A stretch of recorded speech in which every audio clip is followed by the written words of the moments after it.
সামাজিক দায়বদ্ধতা থেকে চট্টগ্রামে এই প্রথম কোনো রাজনৈতিক দল খাল খননের উদ্যোগ নিয়েছে। আপনারা আসলে কোন জায়গা থেকে নিয়েছেন? আমি আমার কথাই বললাম যে আমি আসলে এই বিষয়টা মালয়েশিয়ার আনোয়ার ইব্রাহিম সাহেব উনি যখন যুব ইয়ুথ করেছেন ওনার লাইফটা আমি পড়লাম। ওনার লাইফটা পড়ার পরে দেখলাম যে মালয়েশিয়াতে উনি কালাতন প্রদেশে উনি দেখলাম যে বিস্তর সামাজিক কাজ উনি করেছেন।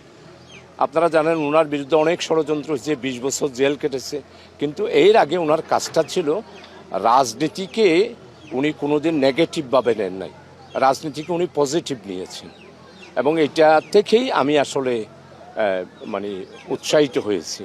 এরপরে আমি আরেকটা লাইভ পড়েছি আমাদের তুরস্কের রাসিফ এরদোগান, ওনাকেও দেখলাম যে উনি এইভাবে সামাজিক কাজ করে উনিও মেয়র ছিলেন, তুরস্কের মেয়র ছিলেন। তো উনি মেয়র হওয়ার আগে উনি দেখলাম যে রাস্তার মধ্যে প্রায় ধরেন 500 হবে লোক নিয়ে রাস্তা পরিষ্কার করতেছে, ক্যাপ পরেছে, গেঞ্জি পরেছে, করতেছে। তো আমি এইটার থেকেই যখন আমাদের উপদেষ্টা মহোদয়রা সার্কিট হাউসে বৈঠক করলেন, আর বিশেষ করে আমাদের মাননীয় প্রধান উপদেষ্টা, আপনারা জানেন বিশ্বের মধ্যে এইরকম স্কলার নোবেল বিজয়ী যে যাই মনে করুক যে আমার একটা পরম শ্রদ্ধা ওনার প্রতি এসেছে।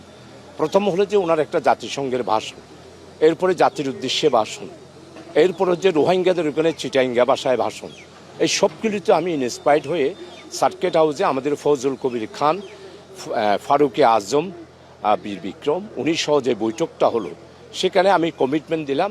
যখন পয়সার কথা বার্গেন হচ্ছে, সিটি কর্পোরেশন 400 কোটি টাকা চাইছে, আমাদেরকে নিয়ে ক্লোজলি বসছে, কোনো রকমের টাকা কমে না। তখন আমি উঠে দাঁড়ায় বললাম যে আমাকে আপনারা একটা খাল দেন, আমার কোনো পয়সা করে লাগবে না, 500 কোটিও লাগবে না, 5 কোটিও লাগবে না, আমার স্বেচ্ছাশ্রমে আমি খালটা। তখন ফজল কবির খান সাহেব বলে উঠলেন ওনারাই পারবে কিছু করতে, আপনারা সরকারি কর্মকর্তারা কিছু করতে পারবেন না। ওইটার থেকে আমি আসলে উৎসাহিত হয়েছি। এই যে খাল খনন, বিজে খাল, এটি আসলে খনন করতে কতদিন টার্গেট নিয়েছেন? আমি 20 দিনের মধ্যে মানে দৃশ্যমান কাজ হয় মতো করে, আপনারা তো দেখতে পাচ্ছেন খালটা কিছুই নেই, ঘাস উঠে গেছে, ময়লা। এই যে ময়লা, আমরা মুসলমান, আমরা বলি যে পরিষ্কার পরিচ্ছন্নতা আমাদের ইমানের অঙ্গ, এগুলি কি ইমানের অঙ্গ? এইভাবে করেও পরিষ্কার করা, এগুলো তো সম্পূর্ণ গুনাহ হবে। এখানে সিটি কর্পোরেশনকে দায়ী করে লাভ নাই, সরকারকে দায়ী করে লাভ নাই, আমাদের নিজেদের দায়ী করতে হবে। আমরা যে গুনাহ করতেছি, আল্লাহ তাআলার অপছন্দনীয় কাজ এগুলো, বাড়ির পাশে এইভাবে ময়লা রেখে দেওয়া, এটা তো একটা মুসলমানের কাজ না। তো এই জন্যে আপনারা দোয়া করেন। আমরা চাচ্ছি যে এই খাল